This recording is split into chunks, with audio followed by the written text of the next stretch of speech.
holding the body very still.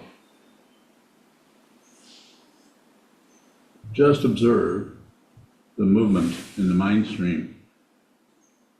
Observe the thoughts, memories, and also the movements in the five sense consciousnesses. Just observe, very simple.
If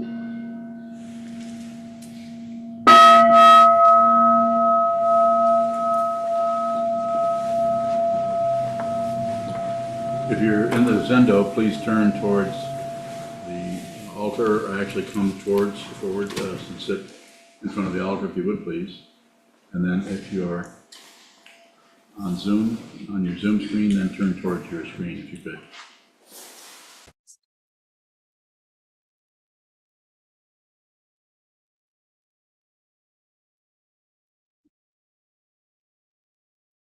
Before we begin this evening's talk, I'd like to thank everyone for coming and participating, not only as Sangha, as a community, meditation community, which we're doing.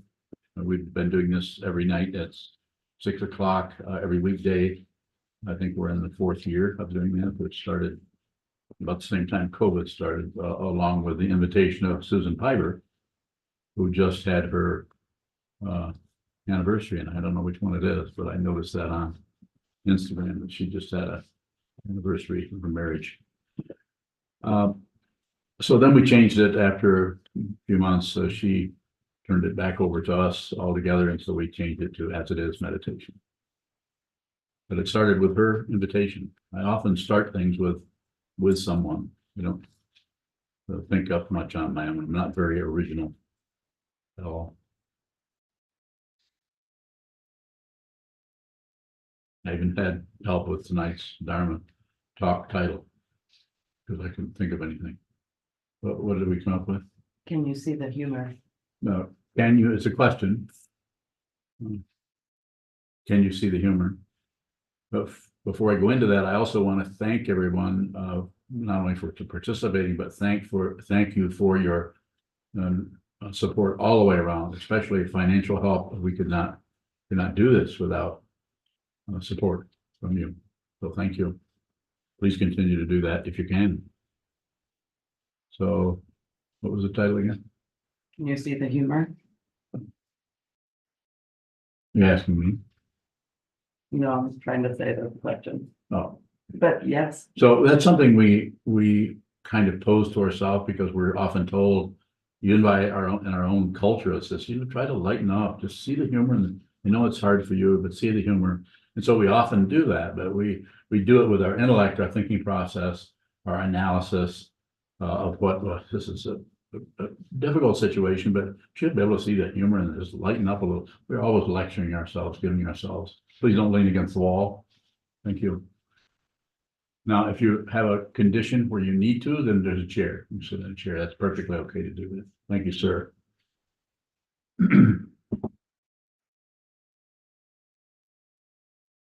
So you could say, didn't you see the humor in that situation? Yes, I did. That gentleman is also smiling. Thank you, sir. So you see the humor. So the downside of that is often we just get serious and we're just pissed off or upset about something. And if somebody were even to say that to us, we just would make us madder because we're up against what's the conventional image between a rock and a hard place. I always wondered where they came up with that. So there's a rock, there's a hard place. They don't want to tell you what the hard place is. Why don't they say between a rock and a Sherman tank? That's a hard place. Or between a rock and a mountain. A rock and a hard place. It's like leaving it open to see because you have your own personal hard place. Okay, I'm done with that. I'm not going to talk about that anymore. Can you see the humor? Well, the downside is probably you can't, but if you look at that and you could actually ask when something comes up, when you are having difficulty, you might ask yourself that, is there humor in this? Is there any spaciousness in this at all? The failure, the success story that ego might get would not be so good because then ego gets a credential out of maybe making a joke out of it, possibly. But also the failure, this is why it's so interesting. If you are a meditator, you can see this and understand this maybe more deeply than someone who has very little practice working with awareness. Receive. You have to be a receiver in order to see that the failure to see the humor is the spaciousness. The failure That's where the ego starts to deconstruct, because it does not like to fail. But if you polish it up and refurbish it and put it back together and lecture yourself about you should be able to see the humor, just a flash on that you can't might be more valuable for your spiritual path than trying to be full of laughter about something that is difficult, that might have some gaps in it, that might lead you to humor. So I'm not saying stop that. I'm saying if that shows up, then of course. But it is the spaciousness that is the very nature of humor. This is quite often how comedians get us to laugh, because they'll have to set something up and then they pull the rug out, and then we say, oh, it's that. Then we may begin to laugh. Some people are extremely good at that. Anybody think of a comedian that's extremely good at that? I can think of a few that were extremely bad that were famous. One of them was Jack Benny. Not funny, but told a lot of jokes. I don't think anyone's here old enough here to even remember. Few people are.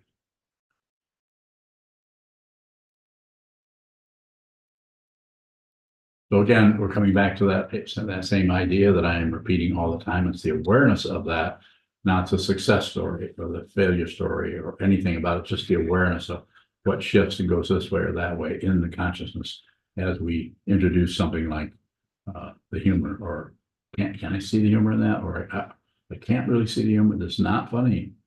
This is, then we might go into another role of intellect or judgment about how can I possibly see the humor in something where someone has abused me or disrespected me or treated me in such a way. It's just not funny. Again, awareness.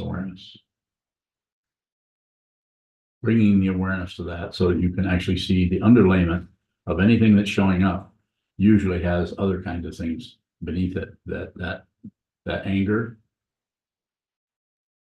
that passion, or that blame, or that distraction or ignorance is probably covering up something that if you continue to look at it long enough, it will start to reveal itself. You'll start to see it. That's why it's so important to return. No matter how disappointing the practice may be, or how much you feel like you can't quite deal with that constant return of the difficulty or the anger or the passion, aggression, ignorance, however it may be showing up, depending on the story that's been triggered, how you just are kind of helpless in that area. So what's important to do then? Return to awareness, return to training the mind to see clearly, because how you act or how you react is not important. Although ego will try to control that to get a credential for getting better or having a sense of humor, or there's all kinds of razzmatazz going on there in the area of spiritual, psychological materialism, getting somewhere using whatever spiritual techniques, psychological techniques. And it's not that you can't do some relative improvement, but it's not the spiritual path.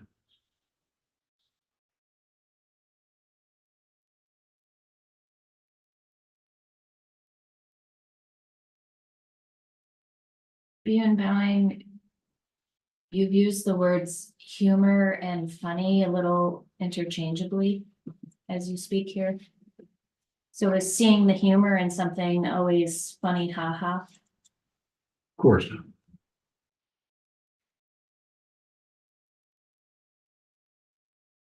Could be some of that. Something could be humorous, haha, funny as you asked. Might be, but no, it might be just the spaciousness of, you might not break into laughter at all, but you might have an appreciation for the spaciousness of whatever it was arising that a few minutes ago had you by the throat, and then you see the complete spaciousness around whatever's happening, and you don't necessarily push it away. You don't necessarily explain it or blame anything for it, though you might be very clear on what triggered it, but you know that's the trigger and the actual causation are not the same thing. Beyond bowing, So can the discovery of that spaciousness that's related to humor also be a little devastating? Probably will be.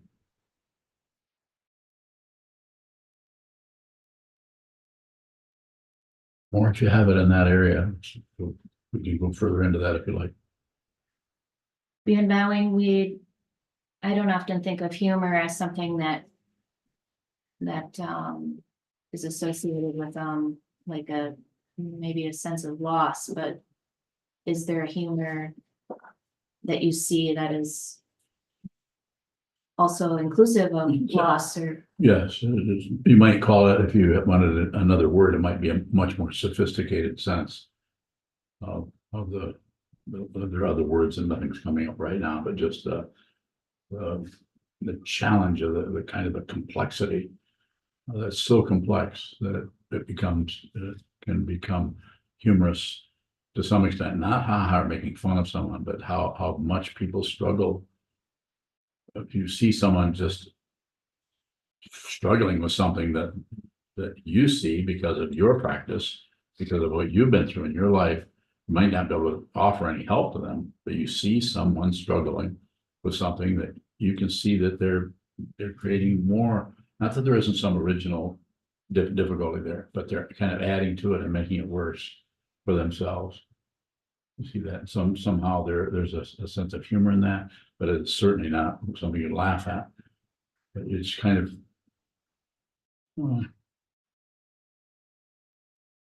my own experience, and the image I often say, and you've heard me say before, is my own ego is still hanging around, but it's like a clown. It's not particularly believable. I don't believe it enough to even push it away. I don't have to not have an ego. It's just part of dependent origination. By not doing much with it, it doesn't have a lot of staying power. You know, it might show up and taunt me a little bit, looking for credit or control. Then if I just watch it, and it runs out of steam.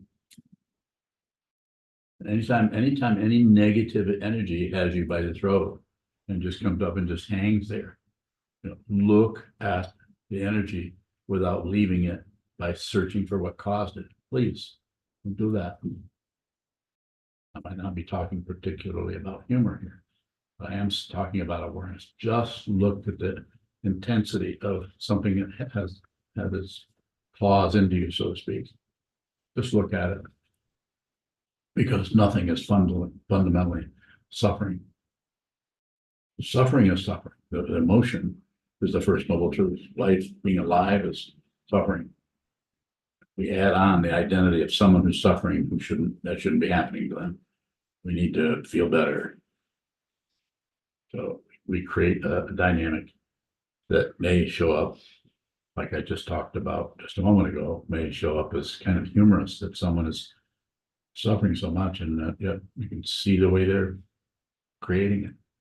Quite often we see it in young people. You might see it in your daughter, or she might see it in you. Come to think of it, you might just look at it, and you might even come to where you actually have a laugh about how ridiculous the whole thing is.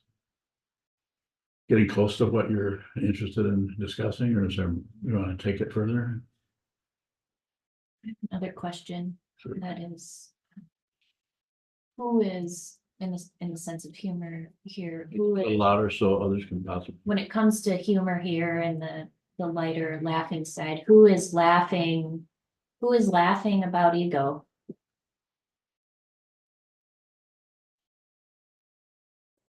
Good question. How does it look to you? It sounds like you have an idea of what that is. Do you? I think so. No one's laughing, just laughter. It's just consciousness. The interesting thing about consciousness only is this is happening with everybody. This isn't some kind of new experience that you've been ego-centered all your life and suddenly you start experiencing consciousness only. You experienced it when you were in the 8th grade and you were walking out of the building and watching what happened with this person and that person, the interaction between these two people. You were just present. But since there's no identity there, then there's no credential showing up. You might not even realize it. You pass in and out of awakening all the time. There's a waking state. There's a dreaming state, and then there's a sleeping state, and there's awakening. It's just traditional teaching. Most human beings are in the first three.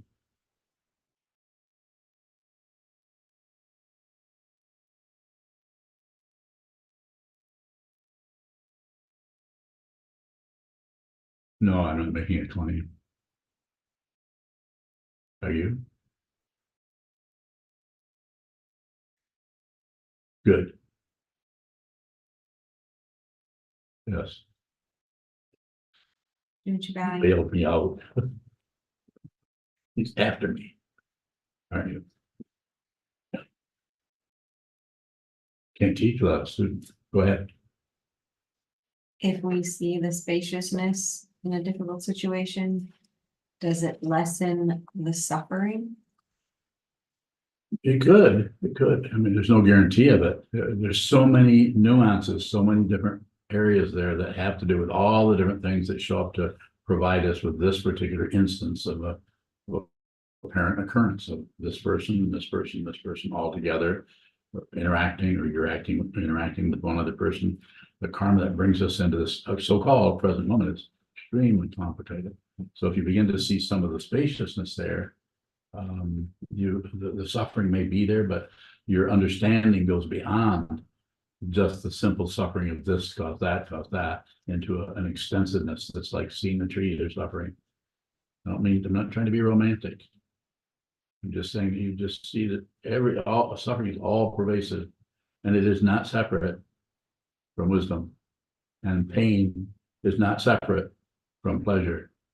But that's not something you can smash together and say, well, they're the same. You can't do that. You have to actually receive both of them before you will understand what is being said here. And this is just not something I invented last week.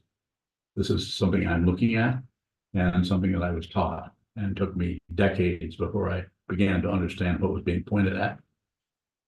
As I've said several times, I'll say it again, even though this can be somewhat abrasive to people. I'm looking at something, this, you're looking at something, this. I know what it is, and you don't. When I say I know what it is, like simple words, it's not separate. But I know that, and you, not just you, and it's different for everyone. This is showing up in different ways. Not everyone is like stuck on the same freight train. It's so variable depending on the karma that you're showing up here with. But if you saw what this is, you would not be miserable, nor would you be elated. The positionlessness, the position of everything starts to come apart, because those are based on a position of being other than that, or a position of being other than that. And so I say it has us by the throat, and not always, but sometimes it has us. And so that has to be seen, not gotten rid of or justified or pushed, anything. So you may begin to see some lightening up in that area. Less suffering to come back to what you were actually asking. Yes, I would say so. But it's not realization yet. It's just the path, and it starts to show up in different ways. Some people might never see that. They might go along and just suddenly everything falls apart in one afternoon or in 30 seconds. Then another person has to go very slowly over a long period of time. I'm the last kind, and I'm still looking at it. There's been no destination show up. Go ahead.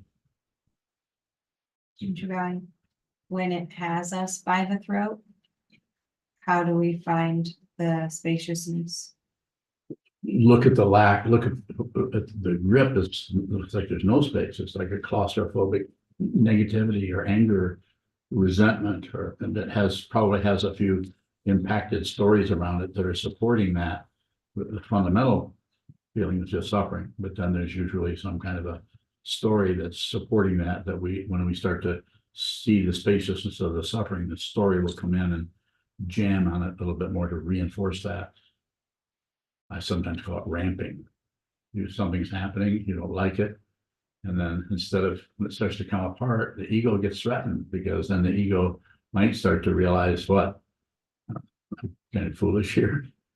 So we start to just tell a story to ourselves. Well, if he hadn't done that, I wouldn't be feeling this way. If he hadn't, they hadn't, she hadn't, or if I hadn't. And then we tell that story, and then we tell another version of the story, and we just keep ramping one on top of another. So there's no space, because the stories are just chattering away. So you could be quiet and listen, and receive. Difficult. Thank you. Really good. Those bowing, With those questions you were telling me you were gonna have. the claustrophobia, something having you by the throat, or even just those piles of stories. Yes. That seems like the opposite of the spaciousness. It does. So is the spaciousness a position? Everything is a position. Anything you can point out is a position. Even awakening or enlightenment, or the fourth state of after the first three that I mentioned.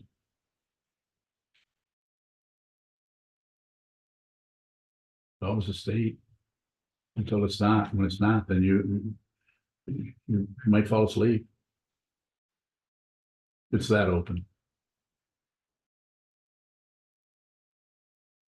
Was it bowing, if we're trying to flash on the spaciousness, are we taking a position?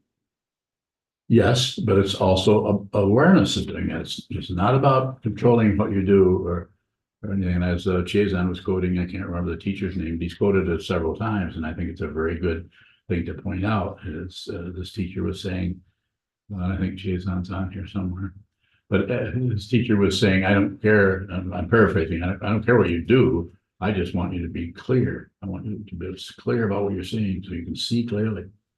And that's what's important. That's what's emphasis is here. My way of saying it is, you may need to be a monk, you may not. It's none of my business. If you are a monk, then I might give you more feedback than I would to somebody who was not ordained at all. Then situationally, I might give them quite a bit of feedback. Don't do that. Don't go there. Quit that job, or get out of that relationship. Or I may just spontaneously do that. And another person may want that kind of feedback, and I just say, no, you're going to have to work with that.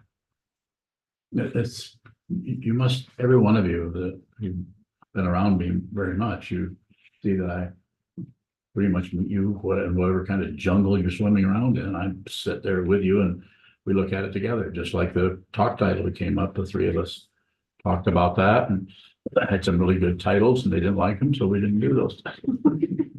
But kinda, wasn't it? Somewhat like that, I think.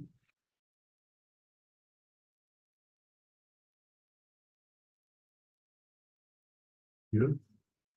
Was it bowing? My initial question was, most of what I'm angry about is really just crap people have said that shows up in my memories. What? Not being able to forget things. This is the one you were bringing up in the Hojo.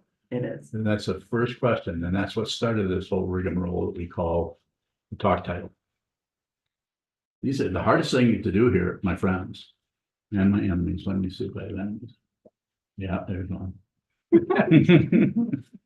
The hardest thing is to actually come up with I can talk all day, and I'm just a regular jabberwocky. But sometimes thinking of what is a topic, it's like, because it puts me in the spot, because I know that any talk title I think I show up, that is it. That's it. I just say the talk title. You follow me a little bit on that? Do you? Why not? What are you thinking about, something else? What are you thinking about? What you're saying, I don't understand. That's understanding. I'm not pointing at your particular thing, but when I sometimes say it's important to study the material, it's important to come to the talk. It's not important to understand what it is. This is what Dogen is talking about. Almost all of his teachings, he's talking in such a way there's no way you can understand what he's talking about. What an astonishing teacher he was. and still is, because we study him all the time. And scholars study him and try to understand, write books on it. And quite often they're quite good books.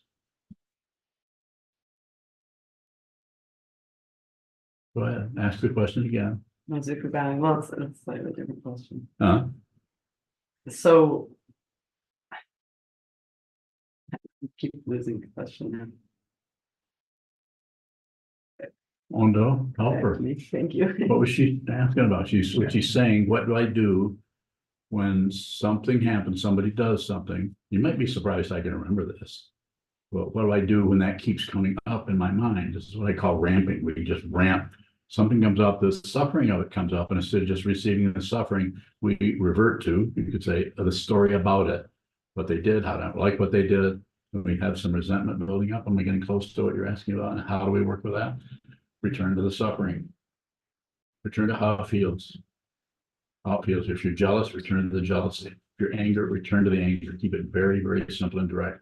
You will not be able to do that in the mind stream unless you have a lot of sitting practice under your so-called belt, because that's so easy for that to convert into just an interior conversation with yourself about evaluating somebody or something and trying to figure out a way to stop feeling a certain way. Circular. But if there's a lot of sitting practice, then it's possible to just return to just the feeling itself, just return just how does it feel. And then you can also go a little further. Sometimes it's recommended to do this, but not as a standard, but who's feeling that way? Look at the identity part of it. Question the identity. Who is that? Who am I? Yes. Wonderbowing, is there a difference between relative and fundamental or ultimate humor? I think I'm not that I can be coming up with. Ultimate humor wouldn't be anything at all, just be the space. There'd be no chuckling in the background. You need a contrast to see the humor, but it creates a path quality.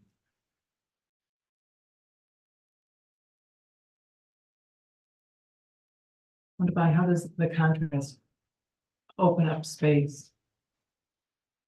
We see how we are aware of how tight everything gets, so you're just tightened up, and then you see the spaciousness around that. You could say it's like seeing something occur, and instead of being fascinated or fixated on that, trying to keep that going or push that away, ego, or pull that into you, blame someone or something for that feeling.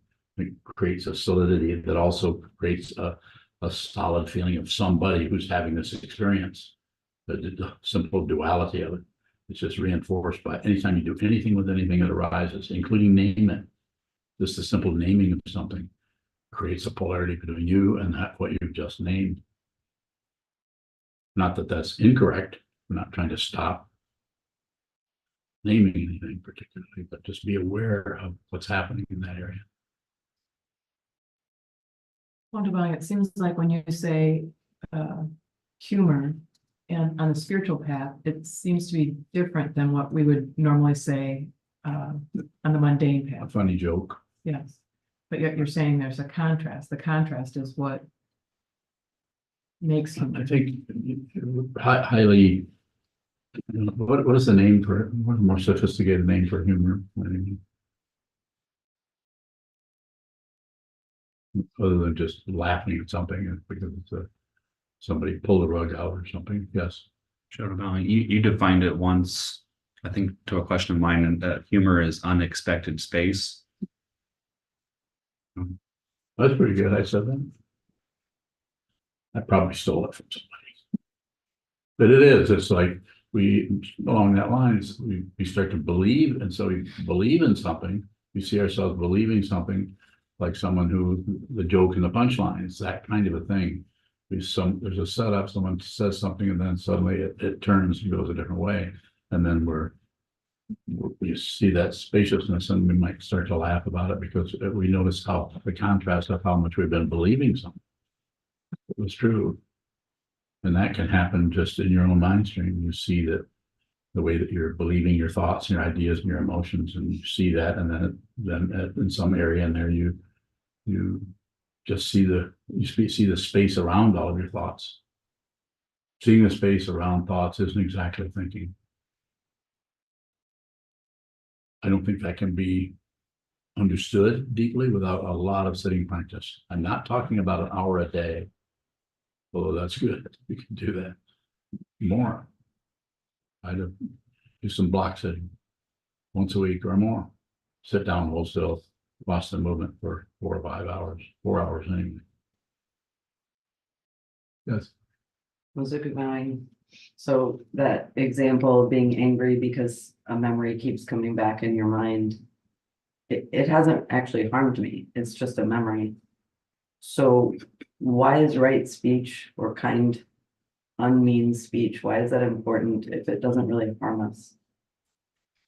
I mean, why is it okay to just be mean? Yeah. You really need help with that. You responded to it in the budget. I thought it was pretty good. What did I say? Something about the way that unkind speech kicks the wheel. Does it kick the wheel of karma? Yes, there's even though we don't buy into this against that particularly, but the more the negative activity, the more difficult it is for you to see the fundamental nature of this, the more real, solid, believable, and threatening everything is when we start to fight with others, we fight with our world, and we end up with, there's examples everywhere in the world of people who are, you talk to them, they have pretty good intentions. You might even have relatives that have pretty good intentions and seem pretty reasonable until you find out about their political stance. And then you might wonder how they could possibly look at things that way.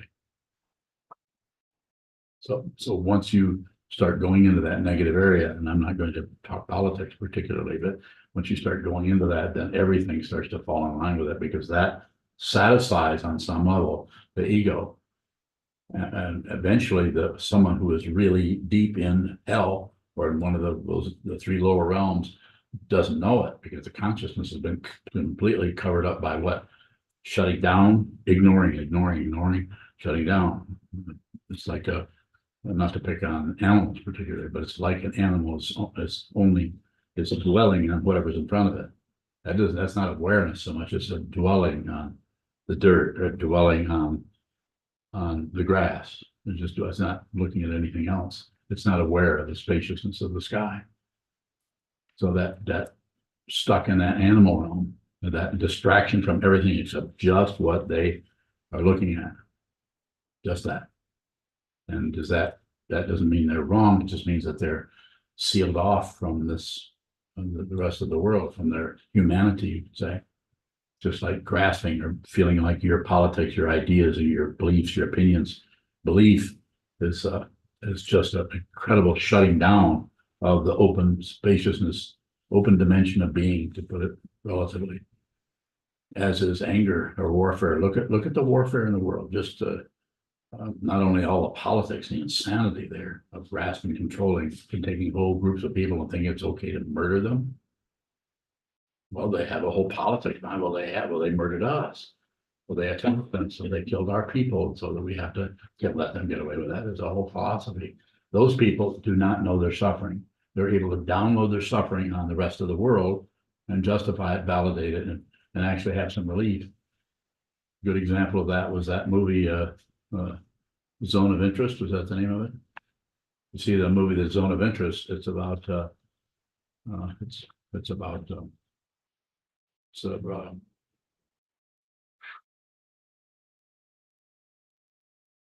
what is it?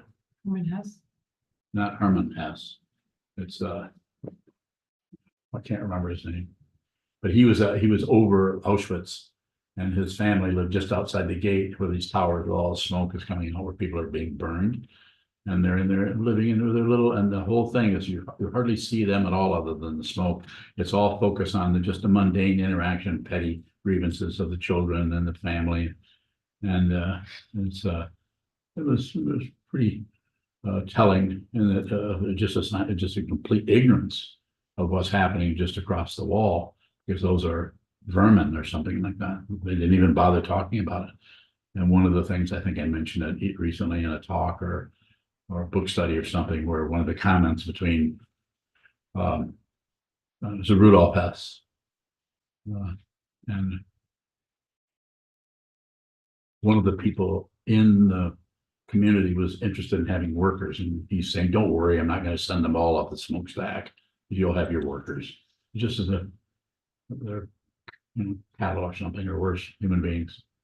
This is an incredible ignorance and that protects them from suffering, from their own personal suffering, by torturing others and putting the difficulty on others and thinking that they're bad. Extreme prejudice that happened during the Holocaust. That's just one that's actually going on all over the place, and our society goes on. People are tortured or shut down, and they're trying to do it with laws and so on. So that's the three lower realms. What is that? Animal realm, hungry ghost realm. Greed is the hungry ghost realm.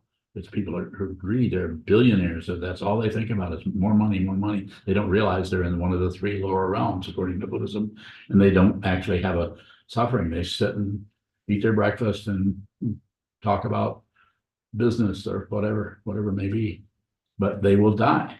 And then what's going to happen with that consciousness? We don't know. It's no good. And of course, the hell realm is the one where they're riding around in Bradley fighting vehicles and arguing about, are we going to have these new missiles? I don't know if you've heard about these new missiles that we're going to do. Here I am going off in political stuff I said I was going to do, but it shows up. It's our world, and this world is unstable. It's not looking good. I don't know if we're going to get out of it through voting, but we should vote anyway.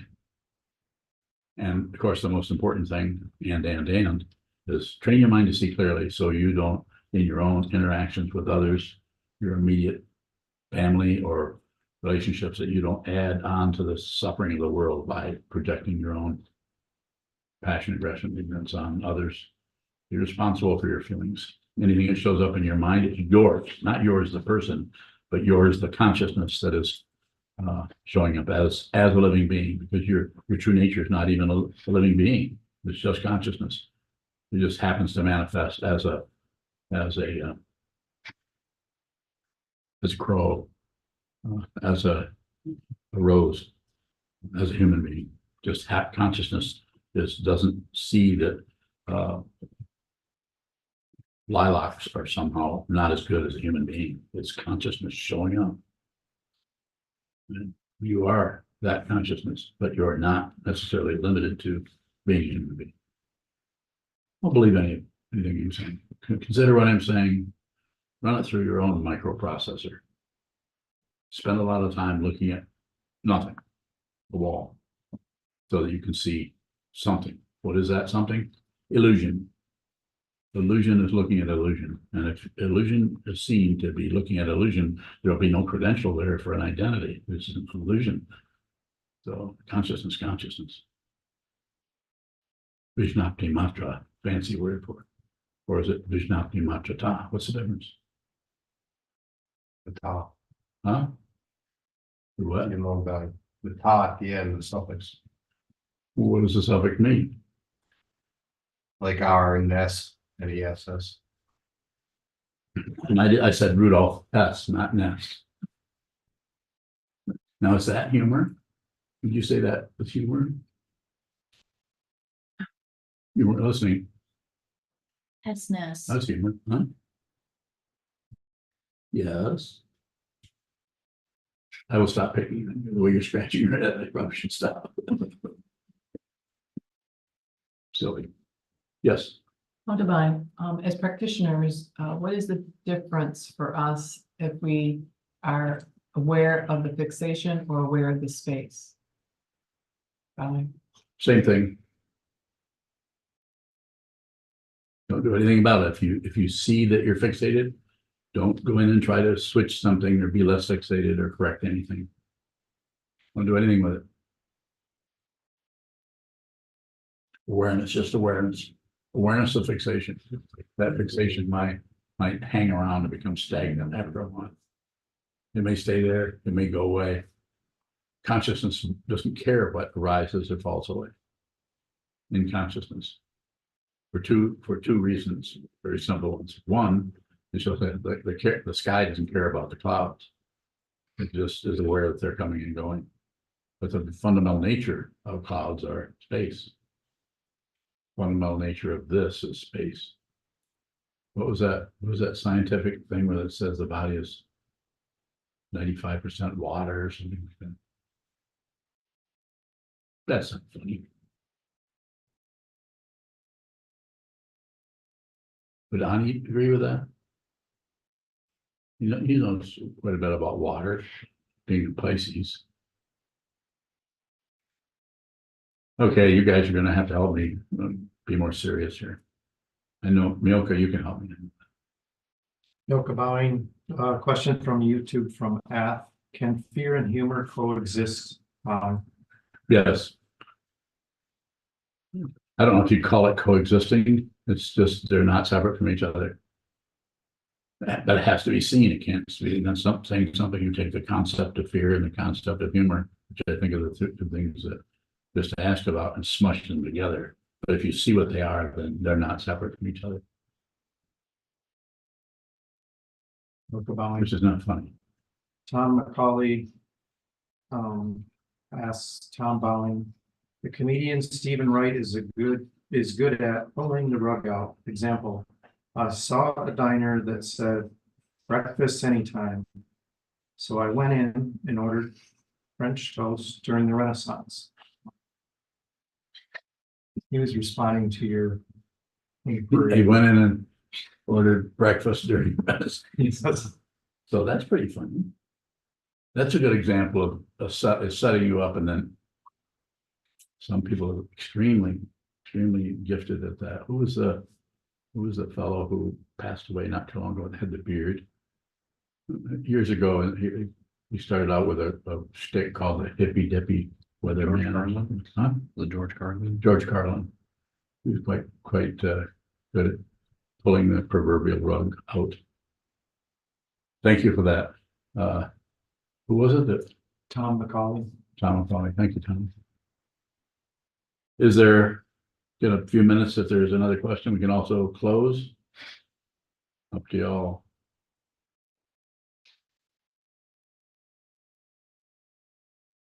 Mondo, do you have one? Vigneault? Questions? Good.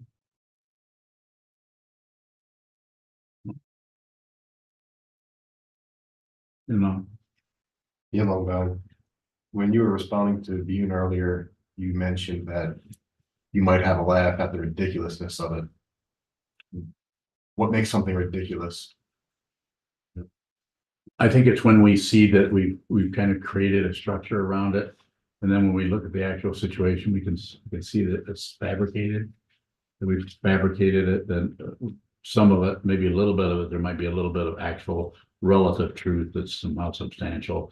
I did hit you with a mallet or something like that. You have that, but then we don't look at all the other things that are around that, or what you said just before, and how I was feeling when I had for breakfast. So I'm saying we begin to see the structure of everything that's around the simple thing of this cause that. We tend to, in materialism, we tend to get caught in just strict cause and effect. And it's not that this moving through space, running into a table didn't cause that sound, but all the things that had to come together, like where did this come from? Where did this come from? The hand that moved this through space. And who put that table there? Just a little bit of a crude example, but it seems to be like that. We start to see that we fabricated quite a bit of it. You could maybe speak to that. You some of the spinning around that you do, you kind of look and say, where does that come from? Have you even said it before? I might have to paraphrase a little bit. So, where does that come from? Haven't you said that before? What's that? It's like, well, if you don't mind me saying a little bit, when you will be completely tied up in some kind of a thought pattern about something, and then it just kind of falls away. Well, she's been meditating for a long time, so anything that shows up in her mind or my mind or anyone's mind here, if you're a meditator, it's going to have more and more difficulty getting a foothold. It might get some, and it might be long to make the whole day miserable for you, or maybe 2 or 3 weeks. But reflect on the 3 marks of existence, the 4 marks of existence. Nothing lasts. Everything is in a state of dissatisfaction. Consciousness is in the state of distress. Life, being a living being, thinking you're a living being, is suffering. If you realize what you are and you realize you're not exactly a living being, then that suffering starts to come apart. It doesn't go away, but it comes apart in terms of there being someone who's suffering. Because as long as you're still alive, the nerve endings are still extant. And then, of course, there's no self. And there's what? Nothing lasts. So even the worst feeling that you're having today, probably going to come apart tomorrow or maybe 3 days from now. Go ahead, sir. In Love Valley, you talk about humor and spaciousness. It seems like the opposite of that spaciousness would be the claustrophobia or the closing down. Yes. Is it true, or would you say that claustrophobia or closing down is due to the narrative more than circumstance? I think it might be hard to track. Quite often the self-centered mind wants to find one, and it's the circumstances doing it, or it's the causes and conditions, or the other person or something. But it looks like it's just a bunch of chemistry, with this and that, and all coming together, trying to find a direct cause for anything circular. And ego wants to find a reason, so it probably will settle way ahead of actually looking thoroughly. And ego isn't a particularly good detective. It just wants to find whatever backs up its position, rather than, and this is quite often what happens in our contemporary politics. Whatever position, and just go and find anything that will back that up and buy into that stuff, whether it's true or not. Or like some politicians have learned that all they have to do is lie constantly. And that way they can't be tracked, because nothing they say is the truth, except they just continue to say, I'm gonna run things here. And there are enough people that are lost in space in that area that feel the security of someone who is so confident of their narcissism. They're so incredibly, I don't want to jump into someone like Frank Sinatra, but they're a good example of an incredible genius, a singer, maybe you know about him, who was also extremely self-centered. Was that wrong? No, not wrong at all. But you wouldn't necessarily have him running the country. Did I get close? Is there a final argument, comment? Is there a question from someone who knows a lot, but wants to know a little bit more?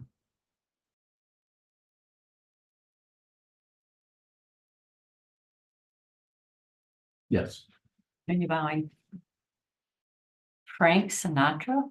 Yeah. He's an egomaniac. Didn't his mother make him that one? I don't know. And what do I know about it? I'm just saying, I'm just picking on him. I could just easily pick on Warren Beatty. You know him? I guess I must be older than everybody. It's just that when there's a strong belief in a self, and that is pretty unwavering, then other people who want that kind of support need a leader, need someone to follow. They tend to align themselves, and that's kind of what's happening. It happened with Mussolini, and it happened with Stalin in Russia. It happened with Hitler. Der Führer. Is there? Yes, go ahead. Sokuzan. This is kind of going back to Bune's questions, but if we were to see the spaciousness or the humor in something deadly serious like Stalin, literally people dying, would we?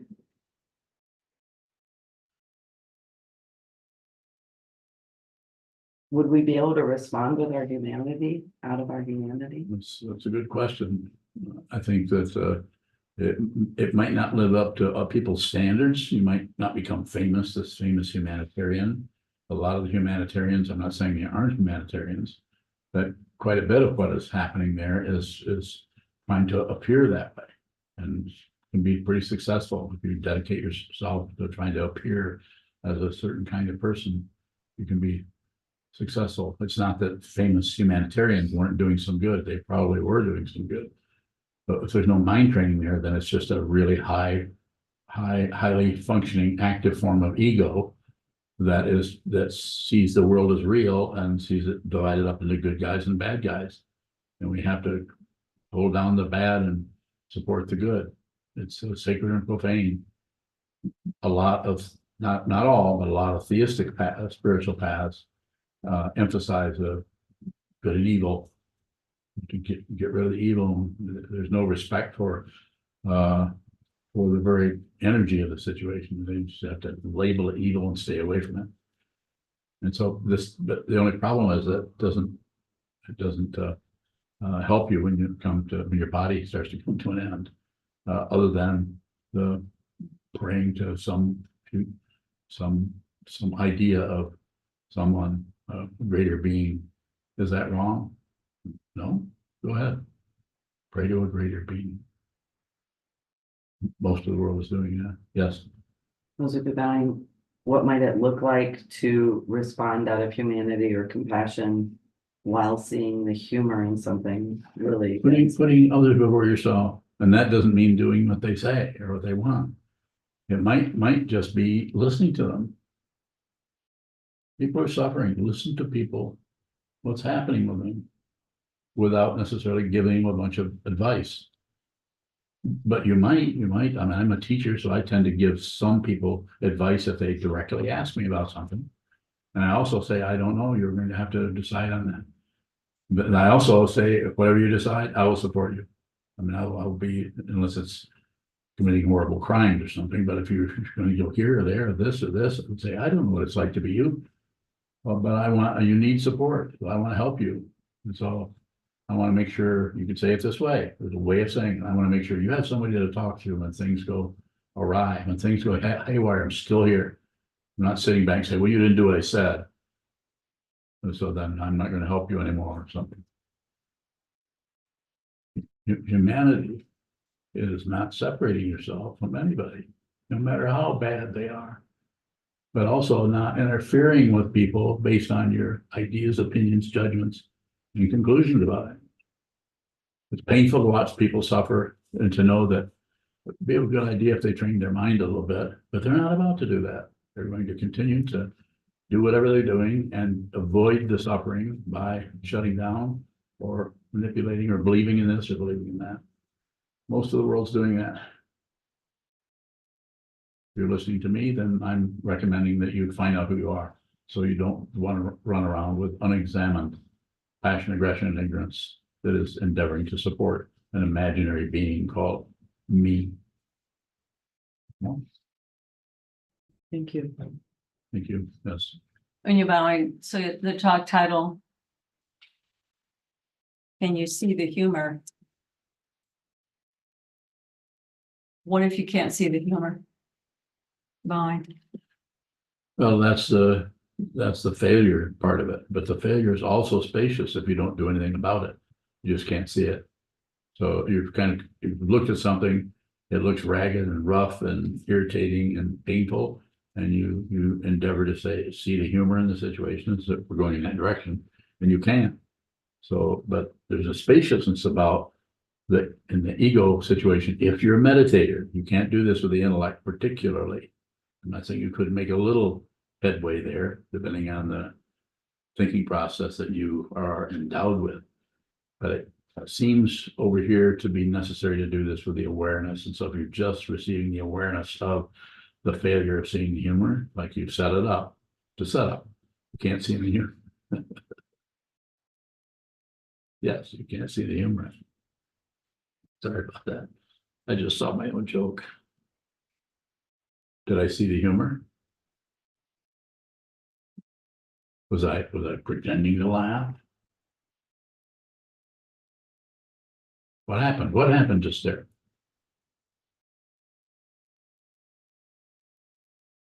There is no humor. That's the humor. It's not funny. It's painful. Look into it and see you can't just change that into space. Why? It's already space. You already are not separate from the Buddha. You have to realize it. If you realize it, the work is done. That doesn't mean that every day isn't going to be a pain in the butt, or that you aren't going to have to do this or that, or deal with this relationship or that one. It's done with awareness. There might be a lot of commentary, a lot of thoughts hanging around, trying to get some kind of gravitas going on, but the awareness is primary. And if you're a meditator, if you've been meditating for months, years, decades, then eventually you won't even know it. You won't get a credential. You won't realize, other than maybe some kind of backward glance, that you're functioning out of your awareness. You're no longer thinking about anything. You're no longer concerned with life and death.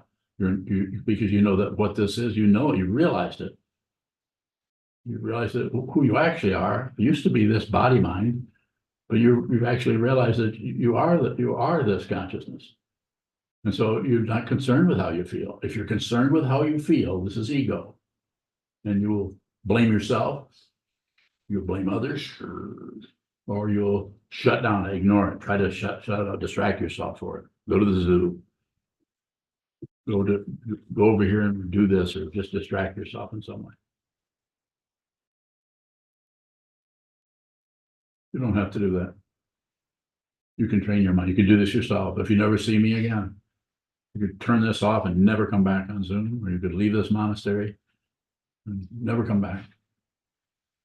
But what you do is you should find out who you are, so you have no doubts about it. No doubts. You know what this is. And how would I say, you're not separate from anything, anywhere, no matter how evil, no matter how wonderful, no matter how neutral. It's not something else.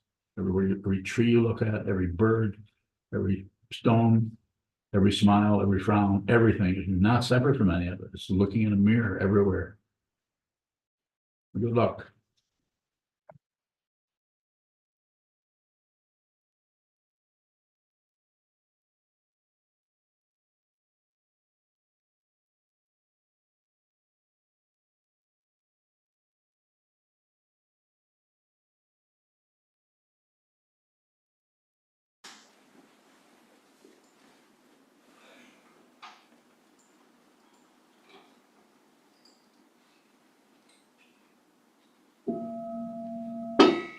May the merit of this penetrate into all places, so that we and every sentient being together can realize the Buddha's way.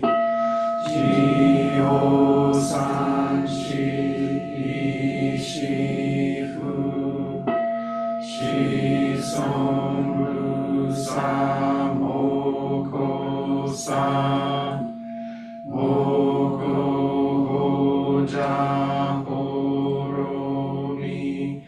The 10 directions, the 3 times, all Buddhas, all venerable ones, Bodhisattvas, Mahasattvas, the great Prajna, Paramita.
We'll return to sitting until the evening service, which will start about 7:40.